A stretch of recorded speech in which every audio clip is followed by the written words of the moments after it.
कृष्णाचं नाव विठ्ठल कसं पडलं आणि मग पंढरपूरला विठुरायाची आणि रुक्मिणीची मूर्ती एकत्र का नाही, ह्या मागचीच ही एक पौराणिक कथा. कृष्ण निजला निवांत, आठवली त्याला राधा, राधेला केले जादूने जिवंत, जणू काय झाली त्याला प्रेमबाधा. समोरून आली रुक्मिणी, कृष्णासंग राधास पाहिली, डोळे झाले लाल लाल, म्हणे मी कृष्णा सोडून चालली. कुठे गेली रुक्मिणी कुणास बाई ठाऊक, कृष्ण भटकतोय तिला शोधत, होऊन व्याकुळ भाऊक. पोहोचला बाई कृष्ण शोधत तिरी चंद्रभागेच्या, अन रुक्मिणी दिसली दिंडी रवनात पंढरीच्या. कृष्ण म्हणवितो रुक्मिणीस, पण ती रुसलेली फार, म्हणतो कसा, अगं रुक्मिणी कसा करू मी तुझ्या विना वैकुंठाचा संसार. रुक्मिणी नाराज, त्यातच कृष्णास आठवे भक्त एक थोर, नाव त्याचे पुंडलिक, लय गुणाचं ते पोर.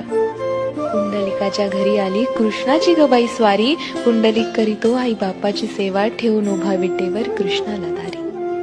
वाट पाहता पाहता कृष्णाची मूर्ती राहिली, विटेमुळे विठ्ठल त्यासी प्रचती जाहली. 28 युगे झाली लांब उभी राहुनी, रुक्मिणी रुसवातो घरी, अवघ्या भूमंडळाचा संसार बघत विठ्ठल उभा विटेवरी.